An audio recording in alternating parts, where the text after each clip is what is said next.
Hey everybody, hopefully you can hear me and see me okay. This is Steve Stine from guitarzoom. Let me know in the chat here if you guys can see me okay, if everything's working all right. And what we'll do is today we're going to be talking about down picking. All right, so we're going to be looking at stuff.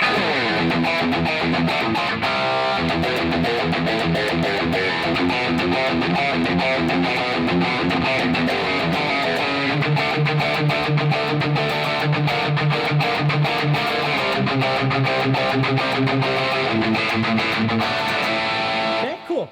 Hey guys, awesome. Perfect. Looks like everybody can see and hear me okay, so let's go ahead and get started. The first thing I want to talk to you about are guitar picks. Now, when we're talking about down picking, generally what we're not really talking about, and again, if you have a question about something, you got to let me know because I'm here to answer questions as well. I might not get to them on the broadcast here, but I can help you afterward and we can talk about things as well. But basically, when we talk about developing strength in your picking, it isn't really because you're doing something like this. You know, your picking hand isn't really working that hard at that point. Usually what happens is it's when your picking hand has to do something repetitive over and over and over. And it has to do that for a period of time. So let's break down a couple of things that we need to think about before we actually get started with the technique. The first thing I want you to think about a little bit is the strings that you're using. Now, they may or may not make a difference to you. I use 9-gauge strings. They've always been the most comfortable for me to use. I tend to use GHS boomers just because that's what I've always used, and they seem to work really great for me, so that's what I use. But when you're using strings, you might find that depending on how aggressively you pick, that you're pushing the string too much and you're not able to really attack properly. Now we're going to talk all about your arm and attacking the string and all sorts of different things like that. But at least be aware that the strings can make a difference in this. The second thing I want you to think about a little bit that really makes a big difference is the pick that you're using. Now, many years ago, I'm a small human being, so I use fairly small picks because they make more sense to me anyway. But I used, which I have right here, I have a Jazz 3. It's a Dunlop Jazz 3.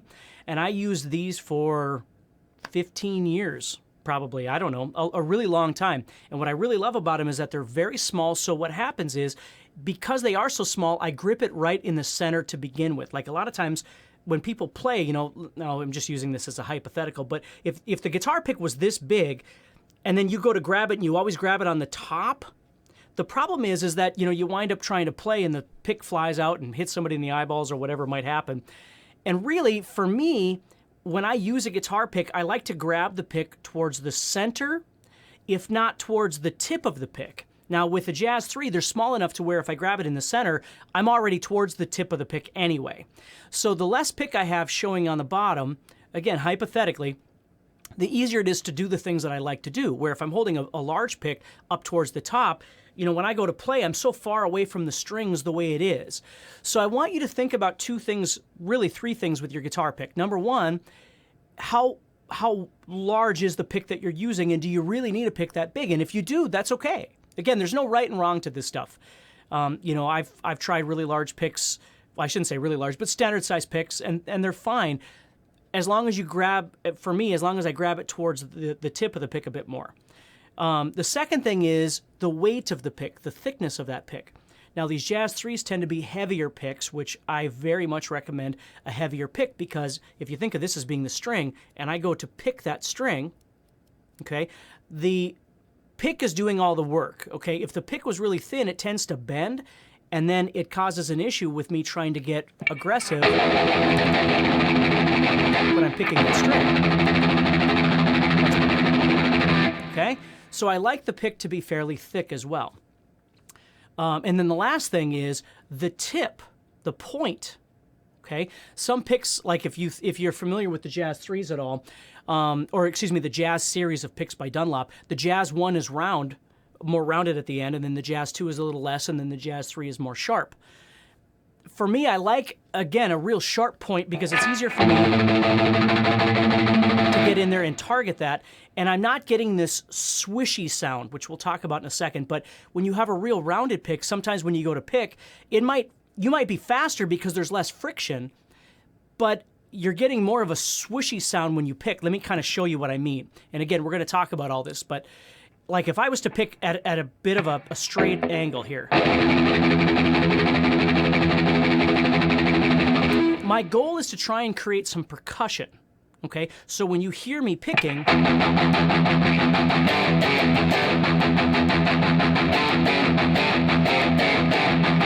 you're hearing each one of those picks, right?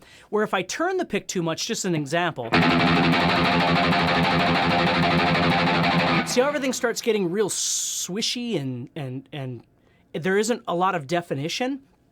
I find that with picks that are rounded in the end, I get more of that. Now again, you might not. You might be able to work a pick like that perfectly, and that's awesome. I'm just giving you some advice is all. Okay?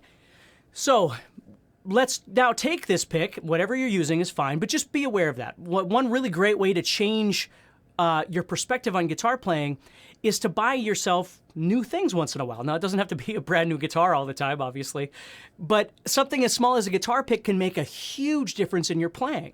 So you head down to a guitar store, you jump on Amazon or whatever it is you need to do, and you buy a few different styles of picks and you try them out until you find something that makes sense for you. Now, these Jazz 3s, which again, I have right here, I have tons of them all over my house. But about 2 years ago, I wound up going to, again, Dunlop, but it's a John Petrucci pick, which is like a Jazz 3, if you guys know who John Petrucci is from Dream Theater. It's like a Jazz 3, but it's a little bit bigger. And strangely enough, I found that I really, really enjoyed that pick. Even though my hands are super small, I really enjoyed the way that it felt, and that's what I use primarily. I'm using the Jazz 3 right now because that's all I have sitting in front of me. But, and it's fine. I mean, I use the Jazz 3 still too, but if I had to choose one, the John Petrucci's are kind of where I am at in my playing right now. So it's certainly worth checking out. So, all right, so let's keep going now. What we're going to do is we're going to hold that guitar pick so you've got your pick ready. Let's come up here and let's just talk about some techniques to think about to make your down picking better, okay? So we want to clean up your picking. We want to strengthen up. And again, just like we did with the fretting hand, we need to build stamina because when you start doing picking techniques, it's not enough to do it for like 5 seconds or 10 seconds. If you're playing a song, like if you're playing whatever it might be, again, Master of Puppets, I was playing a little bit a while ago, you've got to be able to do that for a while.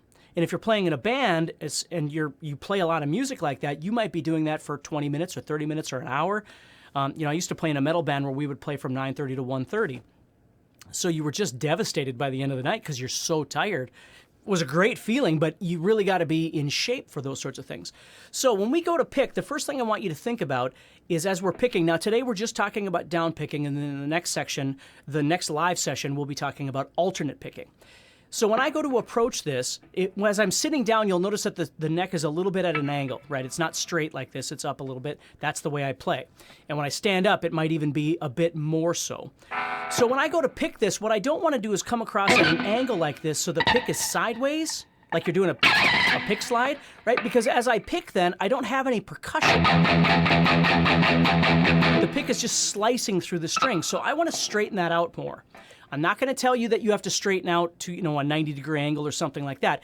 Certainly my pick is slanted just slightly, but you'll see because my guitar is already at an angle, the pick doesn't really need to angle up as well, because then I just start losing definition and it's less clean, okay? So I want just a nice, tight sound as I'm playing those. Now, the second thing I want you to think about, because I know you've, pretty much everybody that's watching this right now has done this before.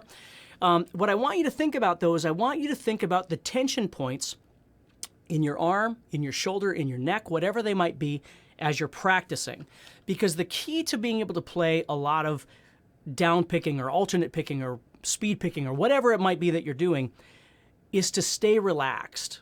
Okay, it looks like, like when I play on stage, I'm headbanging and doing the whole thing, and it's awesome. But my playing is very relaxed when I'm playing because I have to be able to sustain for a certain amount of time as I'm playing. So the trick with this is as you're playing, you try and find where your tension points are. And the easiest way to do that is to start figuring out where your reaction is as you're picking. Let me explain what I mean. So as I'm picking the string, I'm either moving from the wrist primarily, or I'm moving from the elbow. right? So either I'm moving like this as I play, and I'm moving more from the elbow, or I'm moving more from the wrist as I play.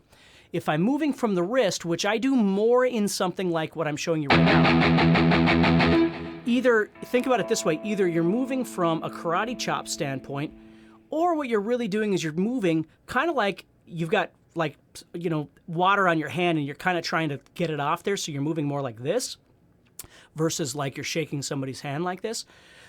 Again, there's no right or wrong way, but the more you understand about the way you're picking, the easier it's going to be to start learning how to relax or try something new. So as I play this, I'm not thinking of it as a handshake like this. I'm thinking of it more like this, because this is a more natural movement of my arm. My forearm moves, my wrist moves, everything's right here. So all I'm doing is putting the pick in there, and I'm doing this, as opposed to doing this. You see? So again, you've got to have a lock point. Somebody's causing this pick to go up and down, and it's either from your wrist, one of those two motions, or it's from your elbow. Okay? So my goal here is if I think about it, if I just did this and shook that water off, I'm not really using a lot of effort. Or if I was hammering a nail or something like that, or throwing a dart and I'm doing more of this, I might be using more of that, more effort in my wrist. So the goal with me is to stay nice and relaxed. Now, as I continue to do so, and again, hopefully you're practicing this so you're not bored with me talking here. As I'm doing this, what I want you to think about is, do you start getting tense anywhere in is it your bicep or your shoulder or your neck or anything like that? And as you're practicing, I need you to start becoming aware of trying to relax those points. Because the movement on this string should be very minimal. You know, you shouldn't be trying to make these big movements like this. If you're going slow, it's different.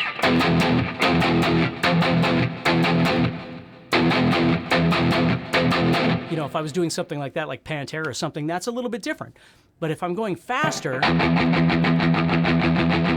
want those movements to be very small. Okay, so you're figuring out where you're moving from, and you're trying to find any pressure points or any tension points that you might have, and you're beginning to relax, right? A lot of people, when they play, they do all this, and they kind of, you know, and then they get done and their back hurts. You know, you want to find a nice, comfortable position to be in to be doing this. Now, once you've got all that done, let's go ahead and move in a little bit and start talking about how to approach building some strength here. Let's see. Are you supporting with the free fingers against the guitar? Are you supporting? Yeah, what I do, well, now again, if I'm picking, just so you guys kind of understand, I don't want to get too far off on a tangent, but when I'm playing, I have a tendency of using my fingers as a guide. So as I'm doing stuff, like right now, my third finger is kind of sitting on the guitar because my wrist is now up because I don't want any palm muting. So I don't move completely free from the guitar. I should turn this way.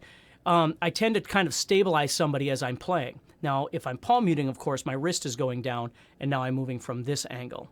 Okay? So if I was playing upward, I have a tendency of guiding with my third finger or my pinky or somebody as I'm soloing, and then when I go to palm mute, I set that wrist down. Okay? And again, even with my wrist down, I'm still moving in this angle, not this, but more like this. Okay? Now, the next step is once we've got all of that established, what we're going to do is we're going to start doing a technique that I call the 3-minute technique. Okay? And this is where it's really important when you're practicing any of these kind of things that you're being honest with yourself. And what I mean by that is don't think, well, I'm this age or I've been doing this for this long and the world owes me something. The world, unfortunately, doesn't owe you anything. I'm sorry to say when it comes to this sort of thing, it comes down to practice and patience and understanding who you are and what your abilities are and are not. And so the reason I'm saying that is I'm going to show you an example here, but it's really important that you find a tempo that works for you as a starting point because you're going to get better. The more you do this, I promise you're going to get better. But don't, A, hurt yourself, and B, lie to yourself that you're doing something that you're not. Because that's where sloppy playing comes in, is when we try and do something that we can't do. And we can fake people. I mean, we can make people pretend like we're better than we are, but I'm never really concerned about that. I'm concerned about how I feel about my playing. And if I'm feeling good about what I'm doing, I'm assuming or hoping that everybody else will as well. So being honest is really important. So let me show you this. I've got a metronome set at 160, and hopefully you guys will be able to hear this okay.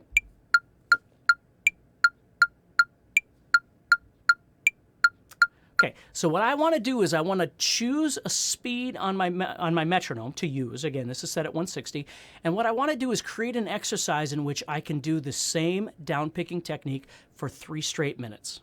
And the reason I chose 3 minutes is just, again, hypothetical, but I figured if I could do it for 3 minutes, I could do it within the context of a normal song, right? Even if the song is 5 minutes long, you're not always, palm muting for the entire thing.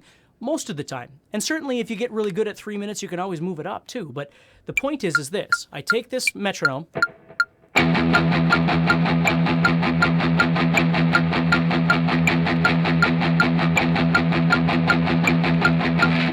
And as I'm doing that, I'm going to do it for 3 minutes. And I'm going to keep relaxing and telling myself I'm picking at an angle here. I'm relaxing. I'm keeping all of these muscles relaxed. So if you do have your guitar with, I want you to give this a try with me. I'm going to start the metronome. I'm going to count off, and then we'll play together, okay? So here we go. So get ready, relax a little bit. And here we go. 1, 2, 1, 2, ready, go. I just want to keep going.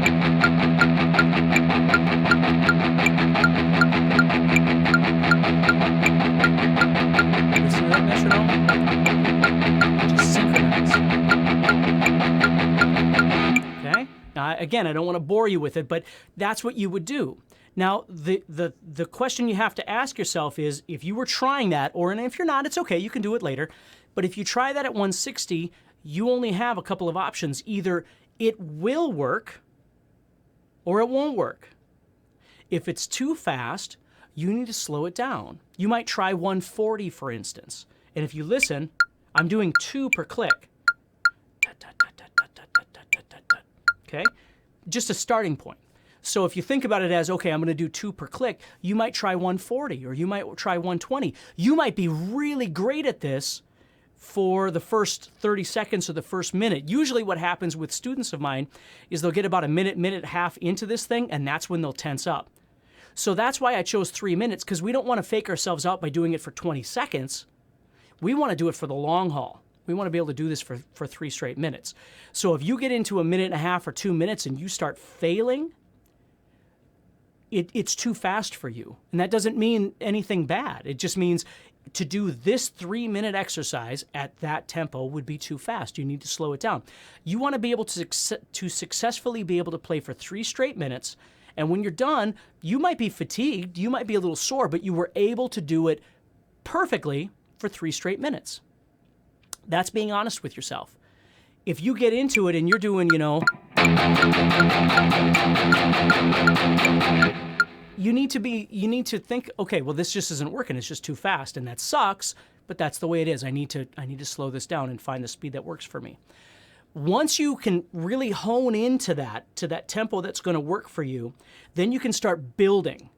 But until you are honest with yourself and you can really find that speed, you're just, again, I always tell my students, you're just pretending. You're not really doing it. It's more of a, Guitar Hero video game thing. We're pretending like we're doing it, but we're not really doing it. Because once you find that tempo that works for you and you can really lock in, you can start making a big difference in your playing, which is what we're looking for. Okay? So that's the 3-minute exercise, is finding that tempo and then being able to do it for 3 minutes, not for a minute or a minute and a half or 2 minutes, but for 3 minutes. And if you need to slow it down, you need to slow it down. If you need to speed it up, that's great. I mean, the other thing you got to be careful about is you're not going too slow. Like if you set it at a speed and you get done after 3 minutes and it did nothing for you, then it's too slow. It's not benefiting you. So you need to bump it up a little bit. Okay? So let's see here. Hopefully, okay, looks like it's making sense to everybody. That's good. All right, so that's the trick with a lot of these technique exercises that we talk about. Especially when you're using a metronome, is learning how to be honest with you. And I'll just tell you a quick story because it was absolutely life-changing for me. I remember being younger and learning how to play. There were 2 songs. There was Master of Puppets, which I could only alternate pick. I could only play it with alternate picking. And the other one was, I think it was No, it wasn't Angel of Death. Slayer came a little later. It was Whiplash by Metallica. And I remember both those songs, I would alternate pick them, and my two problems were that Master of Puppets, I would alternate pick, and I had a friend that went, dude, you can't do that. I mean, that's punking out. You got to downpick everything. That's what Metallica does. So then I started on my quest of like how to downpick this thing, and of course I learned how to do it, and it took some time, but I was really proud of myself when I got to that point. And Whiplash was a little different because Whiplash had alternate picking. Not super fast, but alternate picking. And I remember when I first started learning how to play that song, I wasn't really very good at my alternate picking. So I always thought of it like I was playing alongside the song because I wasn't really playing it. And I remember when I first locked in, when I first started playing along with that song and I was playing exactly what they were doing and how good it felt to me because I wasn't pretending anymore. I was really doing it. And ever since then, when I would learn songs, that was my goal, is to really lock in and do it authentically. As best I can, of course. So anyway, think about that a little bit. So that's what I got for you, although I am going to give you one other thing to practice a little bit because I get a lot of people that are always asking me about, like, you know, learning their fretboard and getting better at moving around their fretboard and things like that. And you can actually make an exercise out of what we're talking about right now using a technique that I call meandering. Okay? So I don't know if you teach guitar lessons or if you're in guitar lessons or whatever.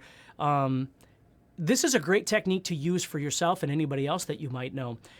So when you're trying to, you know, get better at your guitar chops and your scales and all those sorts of things, what we'll do right now is we're just going to use the pentatonic scale, the A minor pentatonic scale as an example.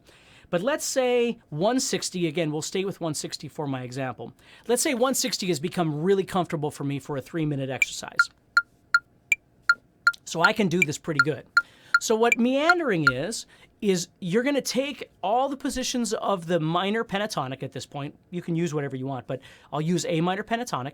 And I'm going to move through all of these positions at any time that I choose.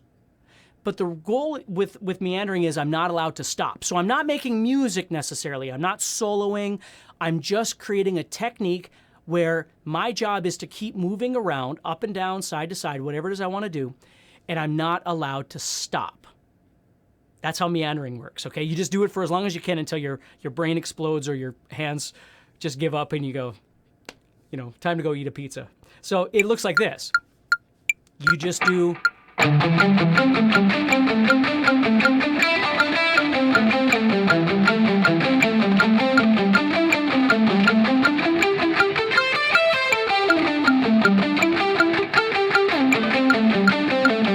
Now, if your brain does get stuck, you can make up little cheaters for yourself. Like you might just go until you're ready, and then you go, okay. Now, if 160 is too fast, because now this is bringing another, it's elevating what you were just doing because it's requiring you now to have some element of thought. You're thinking about whatever you're seeing on the fretboard, and you're moving through what you're seeing on your fretboard. So this might require you to slow down a little bit, and that's okay. It's a completely different technique, but it's kind of a double whammy because you're not only working on your downpicking, you're working on your fretboard and your ability to be able to move, meander through your fretboard. Because when we think about like soloing, if we're going to do guitar soloing, soloing is based off a scale and it's got all kinds of different things in it. But one of the things we do is move around the fretboard. And if we're improvising, we don't really always know which way we're going to go or how we're going to do it. So it's a really great technique to just practice.